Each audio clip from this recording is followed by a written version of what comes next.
서비스 구축하기라는 이름으로 발표를 하게 된 이선찬입니다.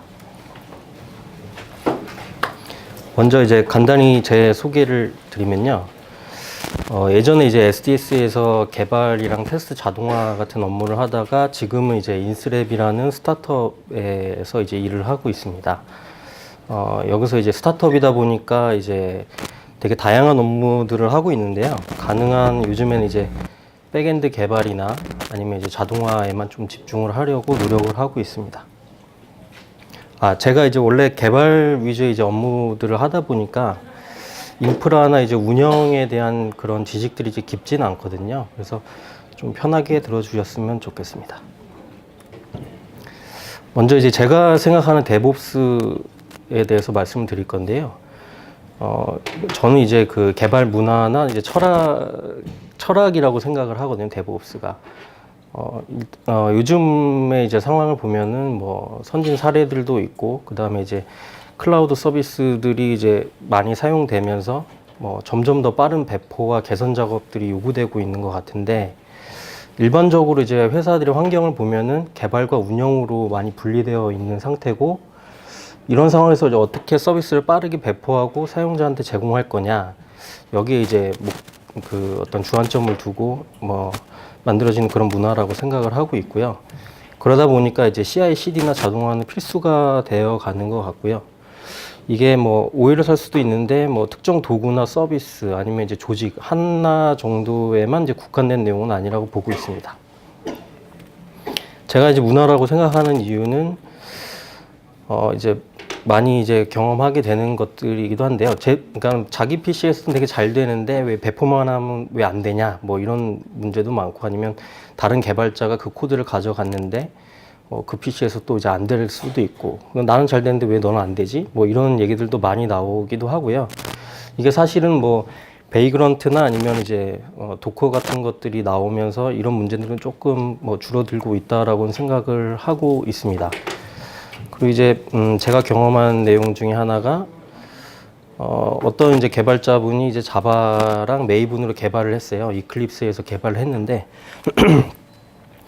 이제 회사에서 이제 필요에 의해서 이제 젠킨스에다가 CI를 이제 태우자라고 했는데, 개발자분께서는 뭐 CI에 대한 뭐 그런 뭐 의식이나 아니면 이런 뭐 배포 과정이나 이런 거에 대해서는 별로 관심이 없었던 거죠. 그래서 개발자가 그냥 푸시를 했는데 결국 빌드 페일이 나서 개발자한테 쫓아가 보니 난 잘 된다, 왜 뭐 그쪽에서 뭐 젠킨스에서 뭔가 설정을 잘못한 거 아니냐, 내지는 뭐 그런 얘기들이 나오는 거죠.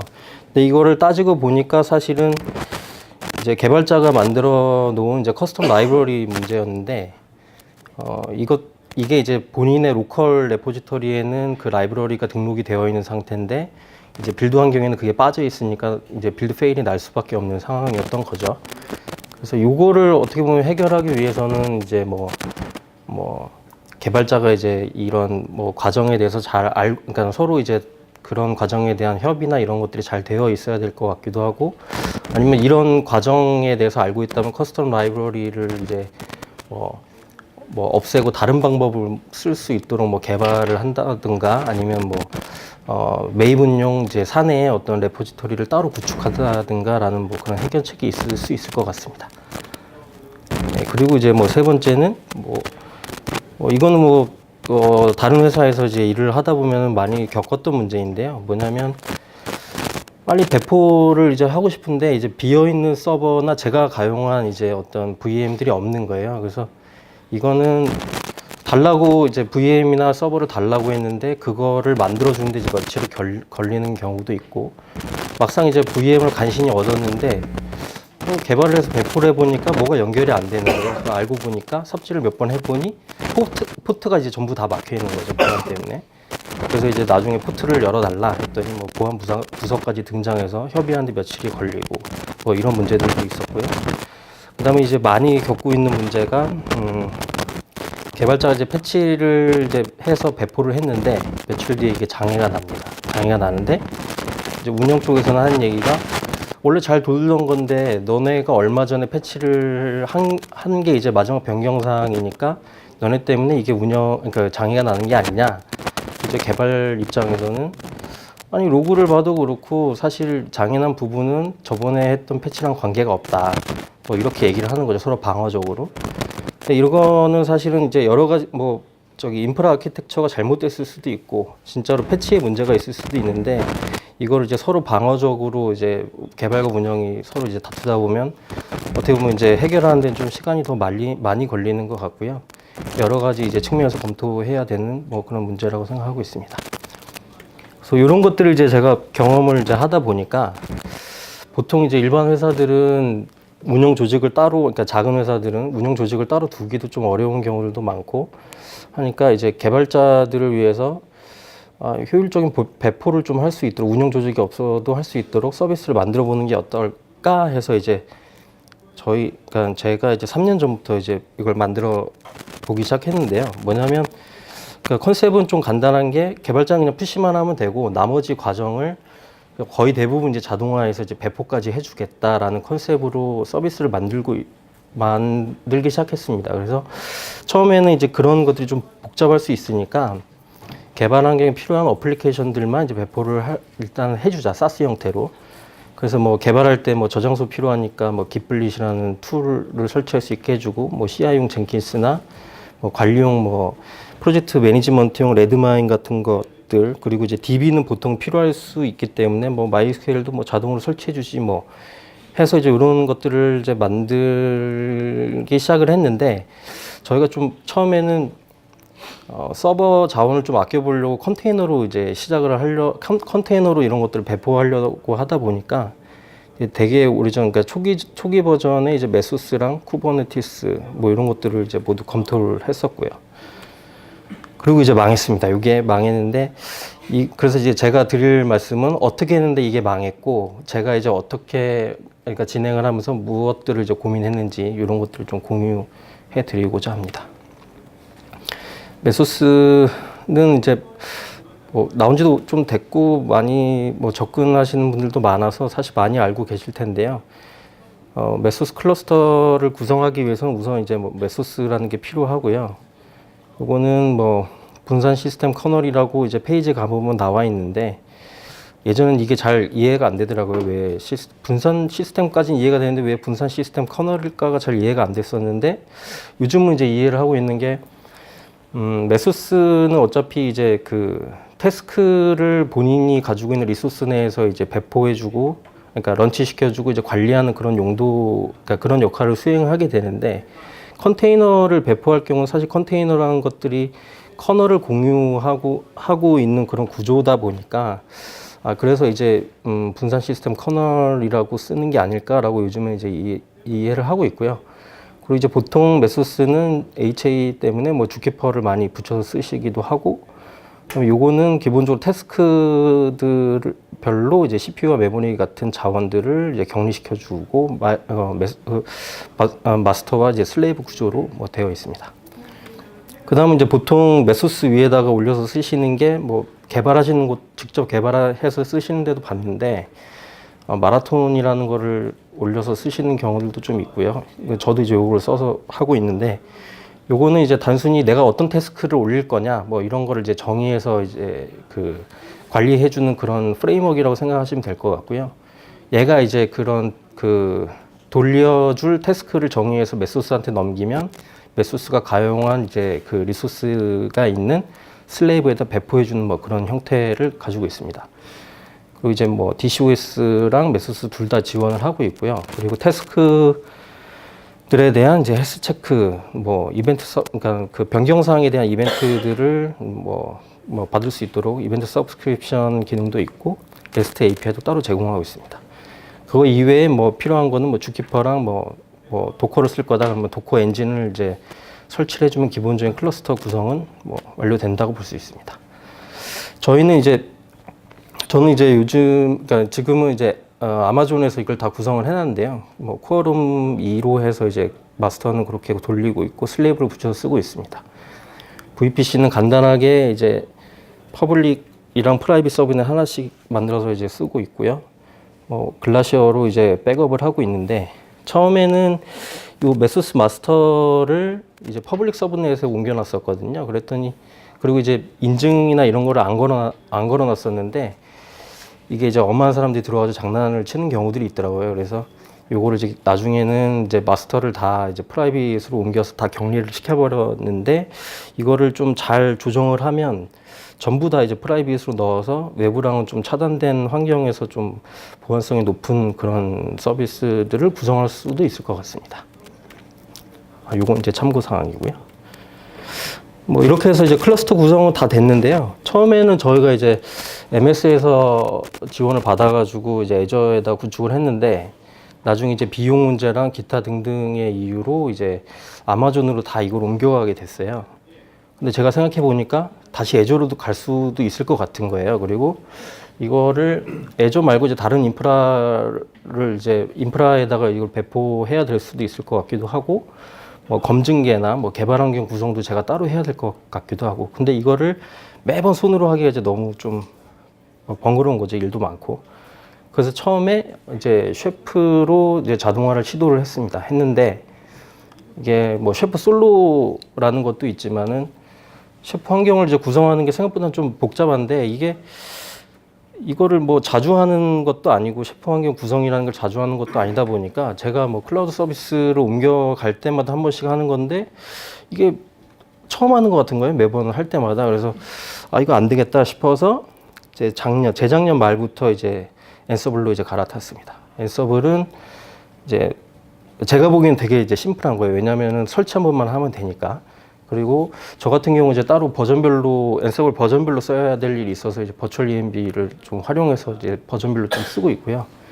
그리고 클러스터 구성에 대한 거는 이제 롤을 이제 몇 개로 이제 만들어서 제가 이제 어디에서 이제 구축을 저 같은 경우 이제 집에서도 이제 그냥 구축을 해버리는데 한 20분 정도 걸리더라고요. 혹시 이제 뭐 참고하실 분들은 요 아래에 있는 저장소를 참고하시면 되겠습니다. 근데 요거는 이제 클러스터 구성은 잘 되는데요. 그러니까 별로 저는 이제는 어려움이 없을 것 같은데, 이제 제가 이제 진행하면서 제일 어려웠던 게 이제 서비스 디스커버리입니다. 서비스 디스커버리는 이제 컨테이너로 이제 서비스를 구성할 때 어떻게 보면 고민할 수밖에 없는 내용이라고 저는 생각을 하는데요. 왜냐면은 일반 이제 호스트 머신들을 관리할 때랑 비교했을 때는 일단 개수가 너무 많고요. 왜냐면 이제 호스트 하나에 뭐 몇 개에서 뭐 몇십 개의 컨테이너가 뜰 수도 있는 거니까. 그리고 어느 호스트에서 올라올지도 모르고, 뭐 알아도 사실 사람이 수작업으로 뭐 관리하기도 어렵고. 그래서 이제 이런 것들을 그러니까 컨테이너가 어디에 떠 있느냐, 요거를 이제 찾아가는 그런 작업들이 컨테이너를 사용할 때는 좀 중요한 이슈가 되는 것 같습니다. 디스커버리를 설명을 드리려면 이제 포트에 대한 설명부터 드려야 되는데요. 요거는 뭐 간단하게 설명을 드리면, 컨테이너에서 이제 익스포즈하는 뭐 컨테이너 포트가 있고, 그 다음에 거기에 바인딩되는 호스트 포트라는 게 있고요. 그리고 메소스 클러스터에서 이제 유일한 값들로 이제 사용되고 있는 서비스 포트라는 것도 있고요. 요건 이제 마라톤 LB라는 애가 보통은 이제 그 서비스 포트를 다 공유하고 있는데, 예를 들어서 이 그림에서 보시면 사용자가 LB로 이제 접근해서 만 1번으로 접근을 하면은 LB는 그 정보를 알고 있거든요. 그래서 호스트 2번에 뭐 31040으로 연결하면 되겠구나. 그래서 그렇게 연결해 주면 뭐 거기에 맞춰서 컨테이너로 연결되는 뭐 그런 구조라고 볼 수 있습니다. 여기서 이제 말씀드린 마라톤 LB는 원래는 이제 HAProxy 마라톤 브릿지라는 이름의 그냥 스크립트인데요. 이게 HAProxy에 대한 설정을 변경하고 뭐 리로딩하는 뭐 그런 내용의 스크립트인데, 이걸 이제 크론으로 이제 리로딩을 계속 해야 되거든요. 근데 크론의 그 단점이라고 해야 되나? 그게 제일 그러니까는 돌릴 수 있는 게 최소 1분 단위거든요. 그래서 이거 그 변경 사항들이 이제 잘못하면 빨리빨리 반영이 안 되고 1분 정도 기다려야 되는 그런 상황들이 생길 수 있습니다. 근데 이게 다행히 이제 디프리케이트 됐고요. 그리고 이제 요걸 개선해서 마라톤 LB라는 게 나왔고, 이제 마라톤 LB는 여러 개를 당연히 이제 둘 수가 있고, 클러스터 내에서 이제 각 컨테이너에 대한 연결 정보들을 다 공유하고 있는 구조로 되어 있고요.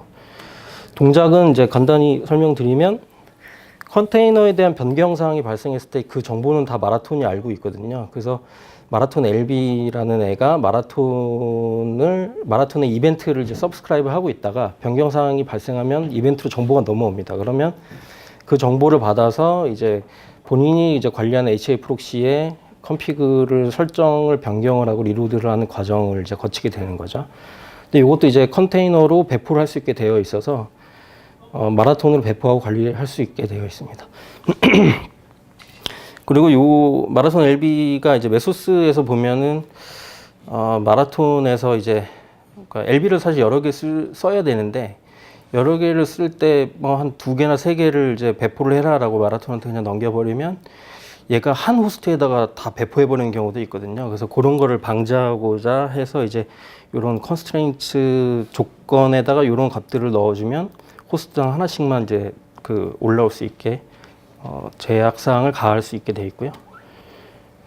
이건 이제 참고사항인데 뭐 이걸 그러니까 마라톤 LB가 마라톤에 올라오는 모든 컨테이너를 관리하는 건 아니고요. 그거를 이제 선택적으로 레이블을 하나 지정을 해서 이제 그 관리할 컨테이너들만 따로 지정을 할 수 있게 되어 있습니다.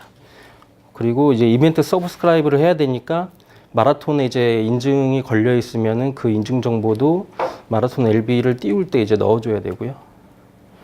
뭐 요것만 써도 사실은 서비스 디스커버리는 잘 됩니다. 근데 중요한 게 이제 요구사항이 갑자기 저한테 생겼는데요. 뭐냐면 서브 도메인으로 사용자가 이제 그 접근을 했을 때 그 서브 도메인별로 각각의 서비스, 그 컨테이너 서비스에 접근할 수 있게 해달라라는 요구사항이 이제 생겼죠. 그래서 일단은 레코드를 이제 동적으로 추가 삭제를 할 수 있어야 되는데 이걸 또 API가 있어야 될 것 같아서 찾아보니까 뭐 파워 DNS라는 게 있더라고요. 그래서 이런 오픈 소스를 써서 이제 구축을 해놨는데 그게 뭐 그냥 잘 쓰고 있으면 쓰고 있는데 이제 DNS를 제가 이제 구축해서 관리한다라는 게 사실 좀 부담스럽고요. 그래서 지금 생각으로는 차라리 뭐 라우트 53 같은 걸 그냥 쓰는 게 차라리 낫지 않았을까 뭐 이런 생각도 하고 있습니다. 근데 이걸 하고 났더니 레코드 추가는 잘 되는데 그 레코드 추가를 하면 이제 특정 호스트로는 이제 보낼 수 있죠. 근데 컨테이너가 뭐 지금 여기까지만 봤을 때는 컨테이너에 IP가 있는 것도 아니고 하다 보니까 호스트로만 보내야 되는데 그러다 보니까 이제 마라톤 LB가 떠 있는 호스트로 일단은 보낼 수밖에 없는 상황이거든요. 그래서 마라톤 LB로 일단 보내놓고 나니까 뒤에 이제 서비스 포트를 붙여야 되는 뭐 이런 상황이 생겼죠. 그래서 이 포트를 지정해서 이제 서비스에 접근하려 하는 방식은 이제 안 되니까 이 사이에 이제 리버스 프록시 같은 거 하나 둬야 되겠다. 그래서 이제 하나를 더 이제 도입하게 됩니다. 근데 요거는 그 오픈 소스를 또 하나 이제 구해서 이제 쓰고 있었는데요. 요거는 어떻게 보면 마라톤 LB랑 똑같거든요. 거의 비슷한 기능을 하는 건데, 그러니까 컨피그를 변경하고 HA 프록시의 컨피그를 변경하고 리로드를 그냥 자동으로 해주는 거죠. 그럼 뭐 이걸 적용했더니 뭐 잘 되더라고요. 그래서 일단은 뭐 요구사항이 들어온 것만큼의 이제 해결은 제가 이제 봤는데, 제가 이제 생각한 문제점들은 일단 뭐 용도는 다르긴 하지만 HA 프록시가 일단 2가지가 떠 있는 것도 좀 걸리고, 그래서 처음에는 그러니까 기능이 좀 중복되는 것 같기도 하고, 그래서 마라톤 LB를 좀 걷어내고 내가 포트를 그냥 다 관리를 할까 뭐 이런 생각도 했었는데요. 이거보다 더 중요한 문제가 이게 그 어플리케이션별로 존재하는 디폴트 포트들. 그러니까 예를 들어서 이제 깃블릿이라는 저장소 관리 툴 같은 경우에는 그 저장소에 이제 SSH 접근을 이제 하게 해주려고 29418 포트를 기본으로 이제 그 열게 되어 있는데요. 이게 설정 파일에 딱 박혀 있거든요. 근데 마라톤 LB를 썼을 경우에 뭐 10,000번부터 20,000번까지 포트로만 접근이 되니까 저는 이제 시스템으로는 10,000번, 예를 들어 1001번으로 이제 SSH를 붙을 수 있게 조작을 해놨는데 사용자가 직접 깃블릿이라는 툴에 접속해서 확인을 해보면 그 사용자한테 가이드하고 있는 게 SSH는 29418 포트로 이제 들어가야 된다라고 가이드를 하고 있는 거예요. 왜냐하면 설정 파일에 그렇게 설정이 돼 있으니까. 그래서 절대 사용자는 그 포트로 접근을 해도 접근이 안 되는 상황이 생기는 거죠. 그래서 이걸 바꾸려면은 설정 파일을 제가 다 바꿔가지고 리스타트를 시켜주면 되는데, 그리고 이제 그러니까 도커 이미지를 변경을 해서 아예 이제 띄울 때, 환경 변수 같은 걸 제가 이제 시스템에서 넘겨줘서 거기에 맞는 그 들어온 값대로 설정 파일 변경해서 띄워줘도 될 것 같았습니다. 처음에는. 근데 이게 생각을 해보니까 서비스 포트로 이제 뜨는 그 값들은 일단은 컨테이너가 올라와야지만 이제 그 할당이 되는 값이라서 이게 띄우기 전에는 절대 알 수가 없거든요. 그래서 그런 문제도 있었고, 그리고 만약에 제가 이제 그 서비스 포트를 직접 제어할 수도 있는데, 그 제어해서 그 값을 넘겨주게 되면 뭐 지금 뭐 나와 있는 이런 문제들은 해결이 되지만 제가 서비스 포트를 관리해야 되는 뭐 그런 이슈도 좀 있을 것 같았고요. 그래서 이제 네트워크에 대한 걸 다시 한번 봤습니다. 뭐 마라톤과 메소스에서의 네트워크는, 그러니까 도커 네트워크는 뭐 도커 네트워크가 그러니까 기본적으로 가지고 있는 도커 네트워크를 대부분 다 지원을 하고 있고요. 뭐 호스트 모드도 있고 브릿지 모드로도 제공하고 유저 모드도 있습니다. 대부분 지금은 이제 브릿지 모드로 사용을 하고 있는데, 아예 이거를 컨테이너별로 이제 IP를 부여해 가지고 아예 네트워크에 대한 그런 이슈를 오버레이로 따로 이제 구성을 해보자, 그런 생각을 하게 됐죠. 그래서 오버레이 네트워크 구성을 위해서 그 위브라는 거를 이제 써봤습니다. 위브는 그 컨테이너 환경에서 이제 버추얼 네트워크를 이제 만들어 주는데요. 컨테이너별로 IP를 다 이제 부여를 할 수 있게 되어 있고, 심지어는 이제 IP 대역도 이제 지정 가능하게 되어 있습니다. 그리고 뭐 DNS도 따로 제공을 하고 있고요.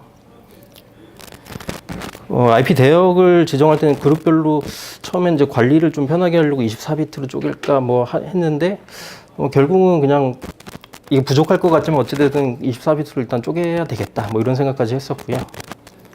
뭐 위브로는 다 뭐 잘 되더라고요. 그래서 프라이빗 네트워크는 다 구성을 했는데, 외부에서 이 프라이빗 IP로 접근 어떻게 하게 해야 되나 고민을 하다가 이제 콘솔이랑 HFproxy 조합으로 할 수 있지 않을까. 그래서 이런 것들을 또 시도도 해봤습니다. 뭐 시도를 하면서 이제 검토하면서 이제 보니까 이게 어떤 방법으로든 일단 가능을 할 것 같더라고요. 제가 너무 고민을 많이 했는지도 모르겠지만. 근데 이러다 보니까 고민하다가 과제가 중단했습니다. 왜냐하면 이게 이제 매출이 발생하는 그런 프로젝트가 아니었거든요. 그래서 일단 스타트업한테는 생존이 제일 우선이기 때문에 일단 과제는 중단된 상태고요.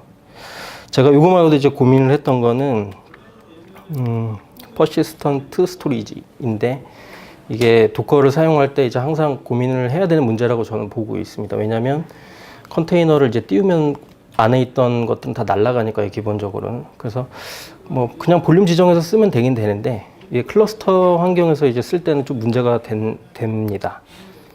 왜냐하면은 이제 컨테이너는 어디서 뜰지 모르고 어디서 뜨든지 간에 동일한 경로에 이제 접근할 수 있어야 되기 때문인데요.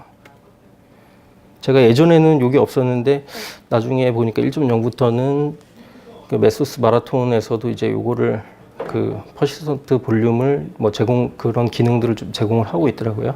그래서 그 전에는 제가 이제 그냥 VM 하나 띄워가지고 디스크를 좀 빵빵하게 채운 다음에 그거를 다 붙였습니다, NFS로. 되게 무식하지만 뭐 되게 간단하니까 일단은 그렇게 해봤죠. 근데 이제 그 VM을 써서 이제 NFS를 붙이다 보니까 제가 보기엔 VM이 너무 아까운 거예요. 그래서 그러다 보니까 이제 아마존에서 EFS라고 뭐 서비스가 새로 나왔는데, 그 당시에 보니까 이제 쌉니다. 싸고 자기가 쓴 만큼만 돈을 내면 된대요. 스토리지만큼만. 그래서 이걸 써봐야 되겠다 하다가 보니까 리전이 지금도 마찬가지인데 그 당시에도 지원하는 데가 몇 군데 없었거든요. 그래서 그냥 오레곤으로 다 가자. 그래서 다 이전했습니다, 오레곤으로. 그리고 여전히 이제 NFS로 마운트해서 쓰고 있는 상태였죠. 근데 그러다 보니까 뭐 어떻게 보면 당연하기도 한데 문제가 생기더라고요. 컨테이너가 죽습니다, 갑자기.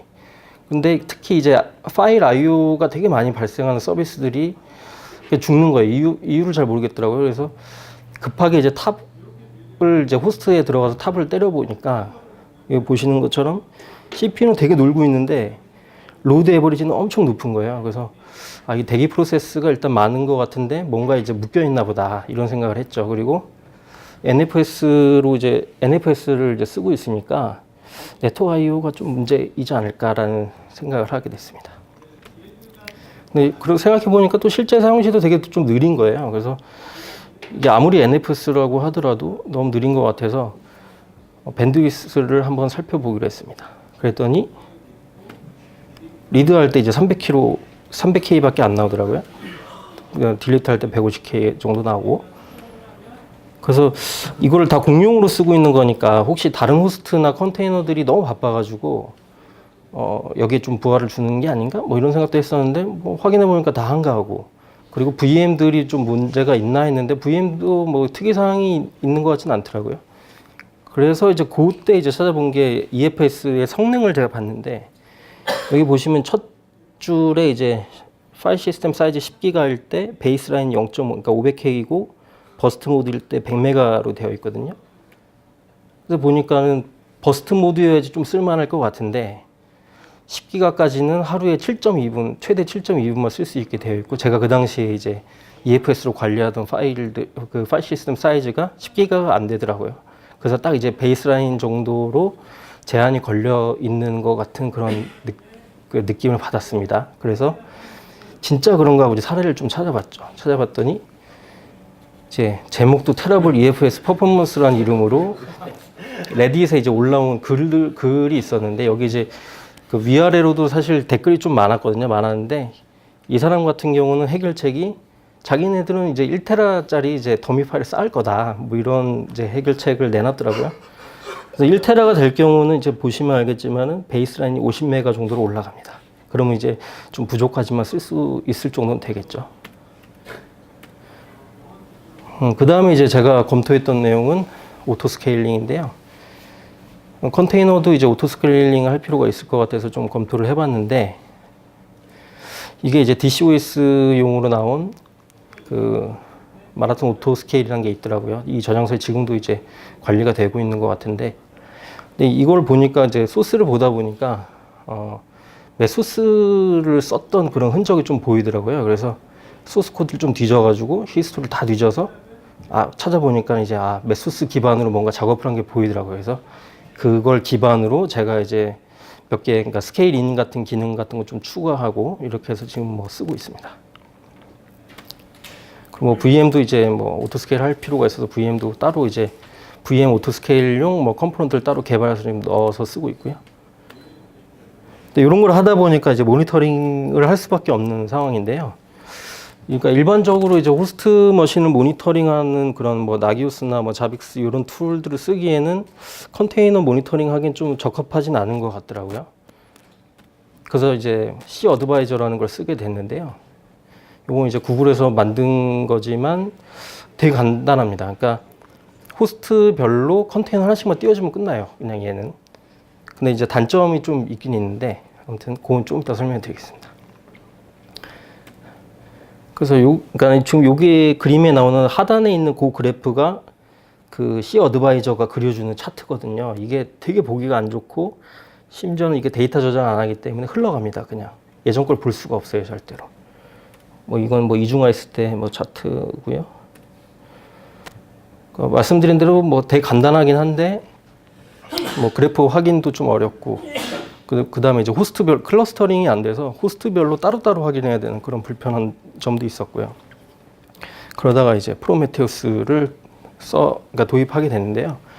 요거는 뭐 요즘도 아마 많이 쓰실 것 같은데 요 당시에는 이제 원래 프로메테우스가 컨테이너 익스포터라는 그 데이터 수집용 그 컴포넌트를 따로 제공을 하고 있었는데 이건 이제 디프리케이트 했고요. 아예 이제 컨테이너 모니터링 할 거면 그 수집용으로 C 어드바이저를 써라라고 이제 요즘은 가이드하고 있더라고요. 얘는 이제 데이터를 수집 데이터를 다 이제 저장을 하고 있고 그 다음에 이제 쿼리도 이제 제공하고 있습니다. 예, 그리고 뭐 설정하는 건 정말 간단하고요. 그러니까 C 어드바이저가 어디에 무슨 포트로 떠 있느냐 이 정도만 입력해주면 끝나고요. 근데 여전히 이제 프로메테우스도 그래프가 별로 보기 안 좋습니다. 그래서 이제 그래프 하나를 봤더니 그래프 하나에서 이제 데이터 소스로 기본 데이터 소스 중에 하나로 이제 프로메테우스를 지원을 하고 있더라고요. 그래서 그냥 연결해서 쓰고 있습니다. 그러니까 이게 되게 보기가 좋더라고요. 그래프 하나가. 뭐 정리하면은 뭐 지금도 여전히 쓰고 있는데요. C 어드바이저로 수집하고 저장이나 조회는 프로메테우스로 하고 이제 차트는 그래프 하나로 이제 뭐 보여주고 있고요. 이거는 구성이 정말 간단하고요.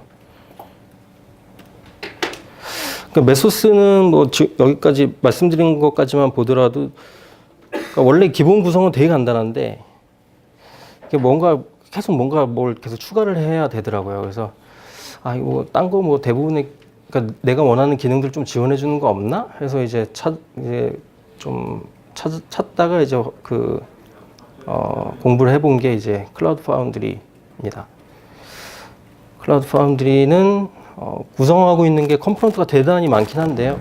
제가 원하는 거를 뭐 메소스로 하는 거나 이거로 하는 거랑 저는 이제 비슷할 거라고 생각을 했고요. 그래서 이거를 이제 오픈소스 버전을 이제 구축을 이제 해보려고 시도를 했습니다. 근데 대단히 어렵더라고요. 그래서 이게 구축이 어려웠던 이유는 일단 컴포넌트들에 대한 정보를 상세히 좀 알아야지만 가능한 것 같고요. 그리고 이제 그러니까 오픈소스 버전은 공식 문서에 이제 누락된 부분들도 좀 많았던 걸로 기억을 하고, 그리고 이제 컴포넌트별로 저장소들이 다 분리되어 있는데 그 저장소마다 이제 정보들이 조금씩 다른 부분들이 있더라고요. 어찌됐든 뭐 구축은 했습니다. 해봤더니 제일 큰 거는 이제 비용이 제일 걸리더라고요. 왜냐하면 기본 시스템 구성을 하는데 이중화까지 하는데 뭐 한 몇십 개를 써야 되고, 여기에 이제 뭐 컨테이너를 그러니까 그 개발한 걸 올리기 위한 디에고 셀이라는 거를 계속 붙여나가야 되는데, 그러면 이제 몇십 개, 몇백 개 뭐 이렇게 되겠죠. 그러니까 저희 같은 작은 회사에서는 사실 비용 문제 때문에 좀 하긴 어렵겠다 뭐 이런 생각을 하고 이제 결론 지었고요. 그러니까 지금까지 요것들을 제가 이제 메소스 기반으로 해보면서 이제 느낀 것들이 있는데요. 뭐냐면 저희는 처음에 그러니까 실패한 이유 중에 하나라고도 생각이 드는데, 처음에 이제 사스 형태로 바로 이제 서비스를 제공하려고 했던 게 조금 페인 중에 하나라고 저는 이제 생각을 하고 있고요.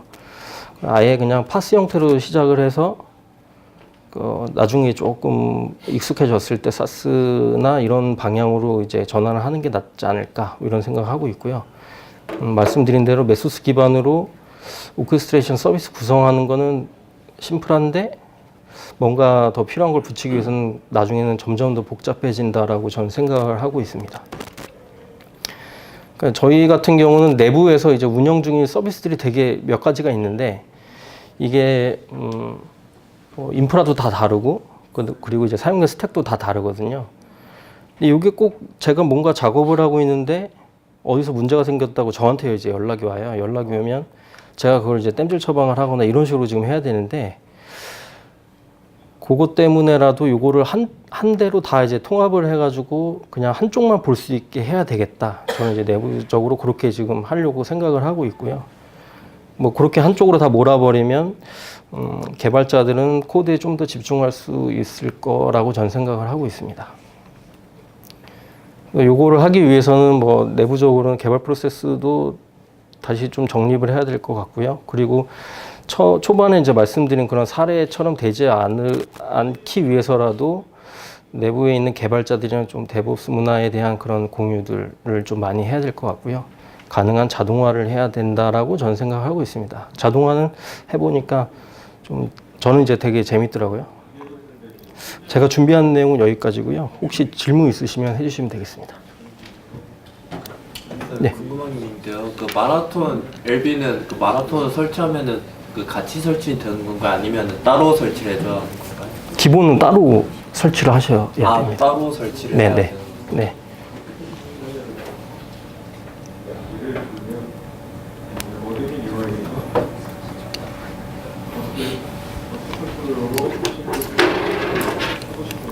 질문 없으시면은 그러면 이제 발표 마치도록 하겠습니다. 감사합니다.